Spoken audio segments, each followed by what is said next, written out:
Nico Estévez. We have one person on the Zoom. We have some folks here in the room. We'll open it up to questions here in the room first. Begin with Drew Epperly, and then we'll go to Zoom once we're done here in the room. Go ahead, please, Drew. Coach, obviously Recording in progress. Looked like it was going to be a long night, turned into a big celebration. Just give your thoughts on tonight's Well, result. I think we knew it's gonna be tough. First of all, because Austin is a great team, very well coached, and really talented players in the team, and they were coming from a tough loss last week, and we knew that they're gonna show up and they're gonna respond.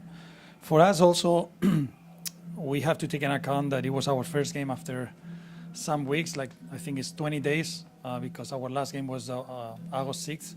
Then usually when you have your first game, you are a little bit sloppy.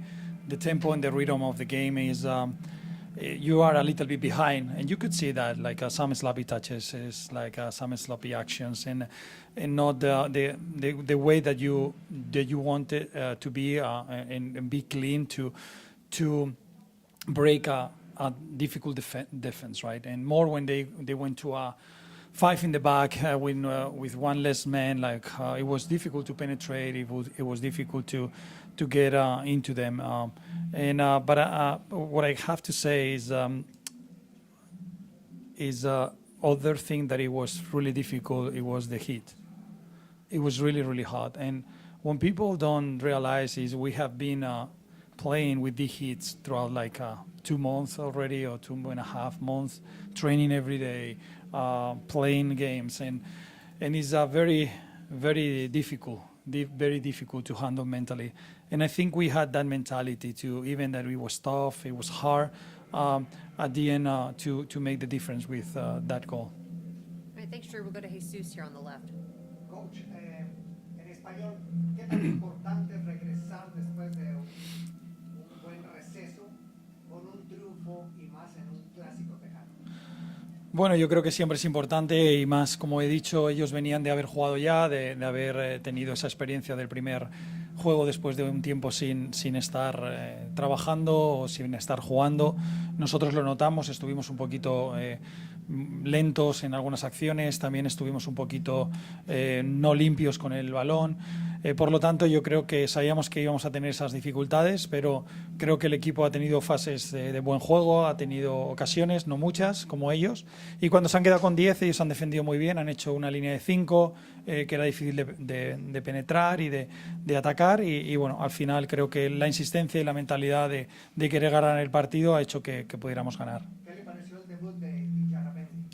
Bueno, yo creo que nos dio verticalidad, creo que hizo que el equipo jugara hacia adelante, estábamos dando muchos pases hacia detrás, nos estaba costando llevar el balón de atrás hacia adelante con velocidad, y bueno, yo creo que ahí ha sido importante, ¿no? Que él entrara para dar esa verticalidad que necesitamos, y que él ya tuviera una primera experiencia en un partido de MLS, y creo que eso le va a hacer pues bueno, mejorar y ser mejor cada día, ¿no?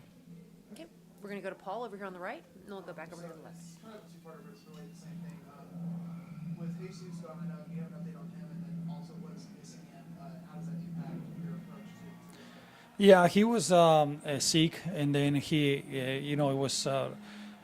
was feeling bad, and he couldn't make the game. He's feeling a little bit better. He trained today. He trained yesterday a little bit, still with a very low energy, and we expect, if everything goes well, that he can play for San Luis game. And then you mentioned not playing a game in 20 or so days. Can you just talk about the difference in training in this 100-degree weather versus actually playing 90 minutes? Yeah, it is different. It is different, no? When you are competing, the intensity, everything, it changes. Even that you want to replicate that in training, it's not the same. You know, the fans, the emotions, everything makes you run more and fight more, and you finish the game exhausted, and it's like a lot of waste of a lot of dehydration finally, and then this is what sometimes can provoke some injuries, some muscle injuries, because the muscle get dehydrated, and then this is why we have to, with our dietitian, we do tests before 2 days before the game, the day before the game. We send like recommendations to the players to get what they need to be well hydrated for the game, and after the game, what is the protocol for them to recover as soon as possible. And then earlier in the week, we talked about the importance of starting off strong coming back from an MLS play. Can you just talk about, how you can propel this into this game against St. Louis and onward? Well, I think San Luis is going to be a different type of game. It's going to be another fight, another battle, and we have to be up to, because we know if you are not up to the fight when you play San Luis, it is hard. It's hard for every team that plays there. It's also really hot there, very humid. This is the feedback that we are getting from Austin players and staff after they were coming from there, and we have to be who is up to the challenge, and put a team that is fresh, that is with energy, and is up to the battle. Two more over here to the left. Profe, si bien habla del equipo se ve un poquito sloppy, hay que moverla porque jugamos el miércoles y se juega el sábado nuevamente, tres partidos en una semana, ¿no? Hay que quizás rotar un poco y ver quién está más fresco. Así es, y por eso estamos muy contentos, ¿no? Porque al final hemos pasado un periodo muy, muy difícil, con muchas lesiones, pero eso nos ha hecho desarrollar a nuestros jugadores en un nivel que contamos con ellos, ¿no? Y por ejemplo, hemos visto el mismo Bernard, luego ha entrado Jader, ha entrado Ansa, ha entrado Dante, y todos han ofrecido un buen nivel y están listos, ¿no? Para seguir ayudando al equipo. Y creo que nos perjudicó esos 2 meses, pero creo que nos puede ayudar a ser un roster muy competitivo y que podamos rotar con la sensación de que siempre tenemos un equipo fuerte, ¿no? Profe, la segunda, si me la permite, triste que en España se está hablando de cosas extra fútbol y no de celebrar un campeonato del mundo, ¿no? España es el segundo país que tiene la Copa, tanto masculino como en femenino, y no se celebra.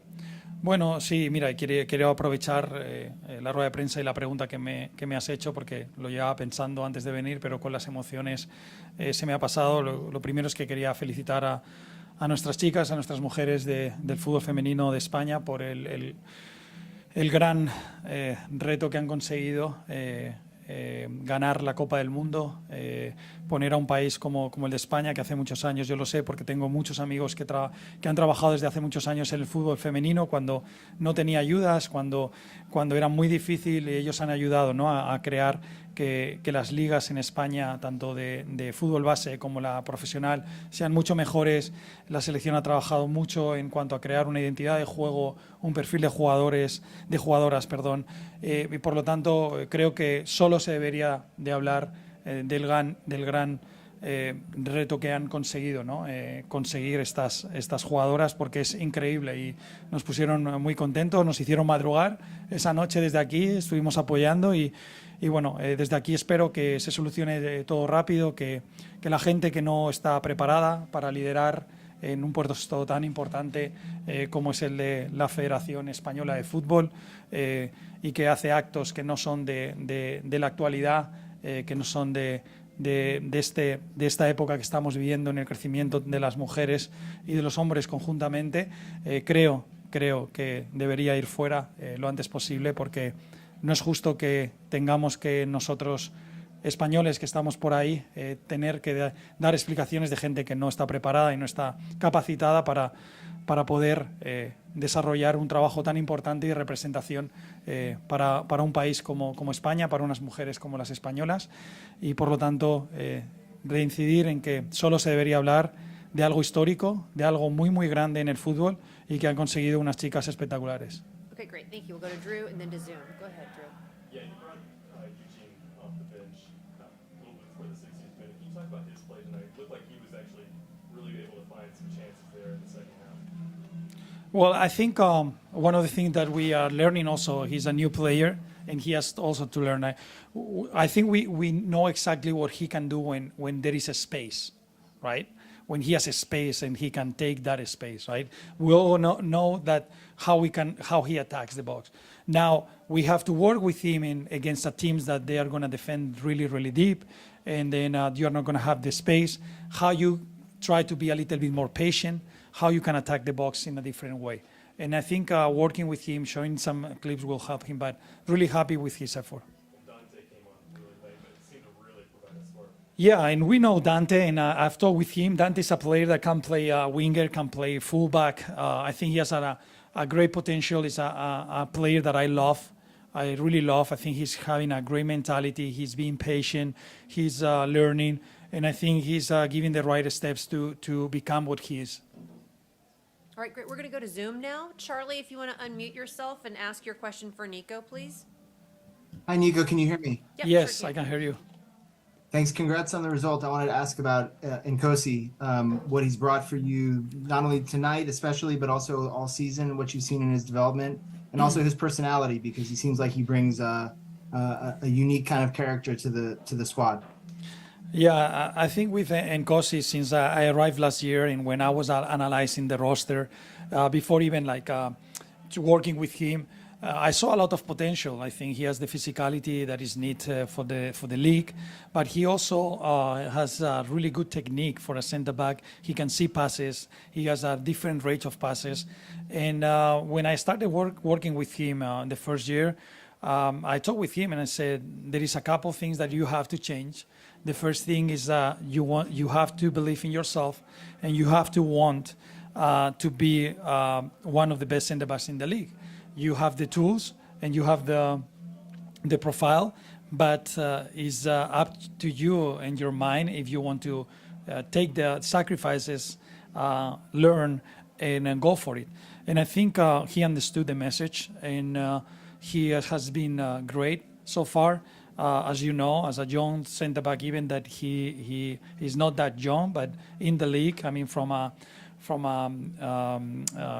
college, I think he's giving the right steps, and this year he's becoming one of all three. I think are doing a really, really good job. But I think he's stepping a little bit more into that leadership also role, and I'm really, really happy because I think when you as a coach believe in a player and he also believes in what you are saying, seeing him progressing in the way that he's doing is one of the things that I'm most proud of as a coach, and may feel good even more than some results. Okay, one last And question just here. one quick one, I'm sorry. Go ahead, Charlie. Go ahead. Oh, I'm so sorry. I just want to make sure I understood the full context, which you were speaking about in Espanol about the Spanish Federation. I just wanted to get your reaction as a expatriate. What it's been like watching the I guess the drama unfold around Rubiales over the last few days. Well, it's very embarrassing what is happening, and we should only be talking about the great achievement that our women in Spain did, something that started a lot of years ago, where I have a lot of friends that work in women's soccer, in girls soccer, youth, how they were building the academies, how they were working, how they built the leagues, all the effort, all the things that they've done to put this group of women in a position to succeed. And I'm really, really happy that they did it. It was very emotional seeing them doing what they achieved. And people that doesn't know how to behave, doesn't know how to act with women and with the rest of the people shouldn't be leading a federation like a Spanish one. And I'm against that, and hopefully we can see him going out as soon as possible. Okay, thanks, Charlie. Guys, locker room's open. Players are filing out of there if you want to grab anyone. You have one last question for Nico Estévez tonight. Thank you. Profe, muchísimas gracias por su tiempo. Jorge Torrado, director de deportes. Cuando sale un equipo, ¿usted se esperaba que saliera Ospin sin un número 9 nominal? ¿Y cómo fueron sus ajustes y la paciencia para poder conseguir el triunfo? Bueno, sabíamos que Urruti podía estar fuera por una concussion que sufrió en el partido anterior. Esperábamos que a lo mejor saliera Zardes, pero tampoco sé muy bien su estado físico, si a lo mejor necesita un poquito más de tiempo, quedan muchos partidos, tenemos todos 3 partidos esta semana, por lo tanto, bueno, a nosotros, a los entrenadores, desde que jugamos tan seguido, a veces nos da miedo introducir jugadores que puedan venir de lesión y darles demasiados minutos y que se vuelvan a recaer o lesionar. Y bueno, nos sorprendió un poco cuando vimos la alineación, tuvimos que pensar y hablar con los jugadores de algunas cosas que podían pasar. Ellos creo que hicieron un buen trabajo, que estaban teniendo un buen partido. Yo creo que nosotros tuvimos fases muy buenas y luego con la expulsión ya tuvimos el dominio, ya fue más difícil porque ellos se encerraron atrás con 5 y es difícil. Tuvimos varios tiros, 5 on target que vi y nos costó ser más limpios de lo que habitualmente somos en ataque, pero venimos de 20 días sin haber jugado, nosotros no jugamos la semana pasada y a veces ocurren estas cosas, ¿no? Y no estás tan acostumbrado y no estás tan efectivo, ¿no? que cuando tienes un ritmo de juego más alto. Okay, great. Thanks, Thank Nico. you. All right. Have a good night. Appreciate it. You too. Thank you.